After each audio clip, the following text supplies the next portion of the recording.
Suatu hari, kakakku menelponku dengan suara panik. Gito itu tetanggamu kan? Anaknya habis membuli teman sekelasnya sampai berdarah. Kelopak mata temannya ditusuk pakai ujung pensil yang diraut lancip. Aku langsung syok, benar-benar tidak percaya. Karena anak itu masih TK, usianya bahkan belum genap 6 tahun. Awalnya, aku mengira bahwa berita itu hanya dilebih-lebihkan saja. Tapi ternyata tidak.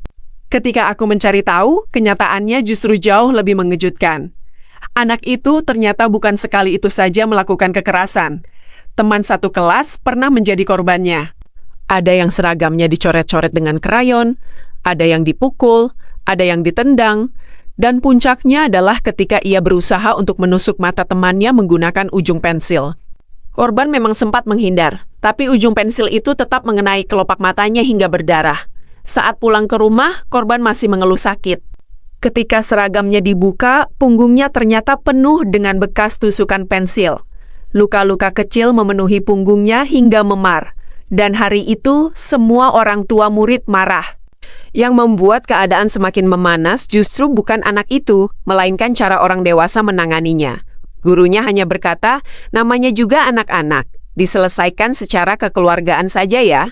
Kalimat itu justru membuat para orang tua korban semakin merasa kecewa. Karena bagi mereka, ini bukan lagi kenakalan biasa.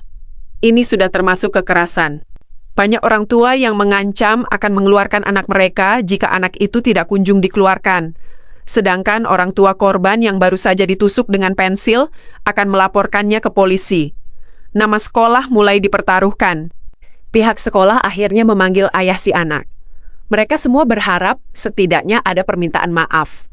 Atau anaknya dipindahkan saja. Tapi yang terjadi justru sebaliknya. Sang ayah malah membela anaknya mati-matian, bahkan sampai membentak gurunya. Dia bersikeras bahwa anaknya baik. Semua korban dianggap berbohong, bahkan memfitnah anaknya karena iri anaknya pintar. Tidak ada sedikit pun ruang untuk menerima kemungkinan bahwa memang ada masalah yang harus diperbaiki dari perilaku anaknya. Sampai akhirnya, wali kelas mengatakan sesuatu karena kesal dengan kesombongan si ayah. Anak bapak perlu dibawa ke psikolog. Mungkin kejiwaannya terganggu. Kalimat itu tidak bertujuan untuk menghina, tapi karena perilaku anak tersebut sudah berulang kali membahayakan teman-temannya. Kasus itu menyebar kemana-mana dengan sangat cepat.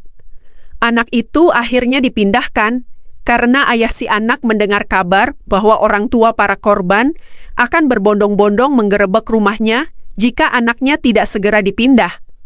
Namun, semuanya sudah terlambat. Banyak sekolah yang tidak lagi bersedia untuk menerimanya. Padahal, kurang 6 bulan lagi anak itu lulus TK. Bahkan ketika akan masuk SD, beberapa sekolah sudah mengetahui riwayatnya sehingga menolak anak itu dengan alasan sudah penuh. Akhirnya, ia harus bersekolah jauh di kecamatan lain, itu pun di sekolah pelosok yang muridnya sangat sedikit. Yang paling menyedihkan, korban memang terluka. Tapi pelaku pun akhirnya kehilangan banyak kesempatan.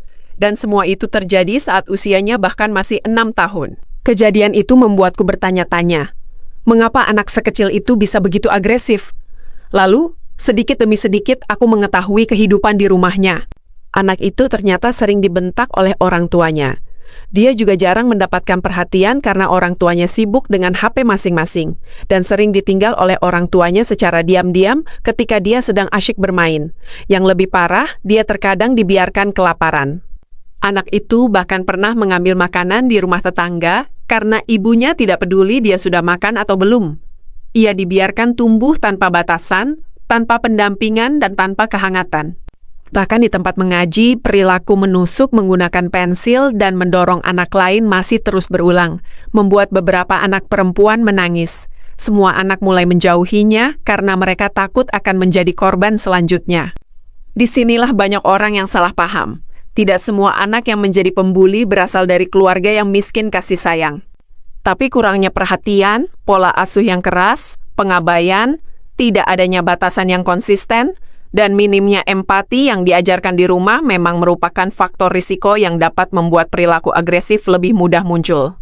Yang paling berbahaya justru bukan saat si anak berbuat salah, Melainkan ketika orang dewasa menolak untuk melihat kenyataan. Karena setiap kali orang tua berkata, anak saya tidak mungkin seperti itu, padahal buktinya sudah jelas. Maka anak akan belajar satu hal.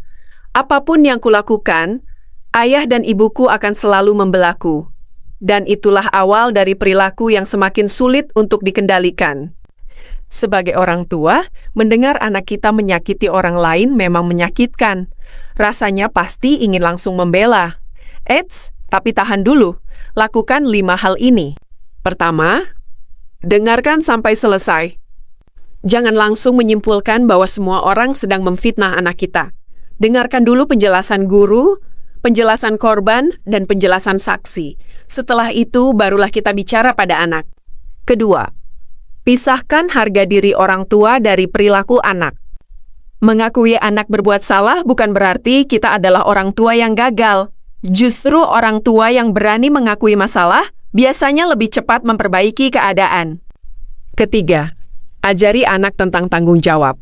Kalau anak kita menyakiti orang lain, mintalah dia untuk meminta maaf. Kalau ada barang yang dirusak, ajarkan dia untuk mengganti. Jangan menutup-nutupi kesalahan anak, karena dunia tidak akan menutupinya. Keempat, cari penyebabnya, bukan hanya menghukum.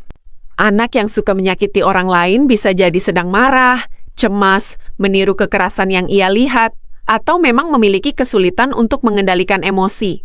Kalau perilaku agresif itu terus berulang dan membahayakan orang lain, berkonsultasi dengan psikolog atau psikiater anak dapat membantu mencari penyebab dan strategi penanganannya. Kelima, jadilah contoh.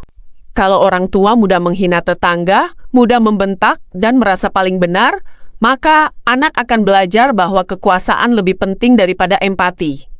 Anak jauh lebih banyak meniru daripada mendengarkan nasihat. Ada satu hal yang paling membuatku sedih dari semua kisah ini. Bukan karena anak itu harus pindah sekolah atau ia akhirnya kehilangan teman, tapi karena sampai hari ini, orang tuanya masih merasa bahwa semua oranglah yang salah, bukan anaknya. Mereka juga memilih untuk memusuhi tetangga.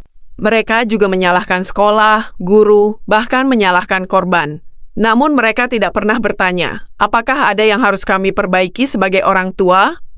Padahal, kritik bukan berarti serangan. Terkadang, kritik adalah kesempatan terakhir sebelum keadaan menjadi lebih buruk.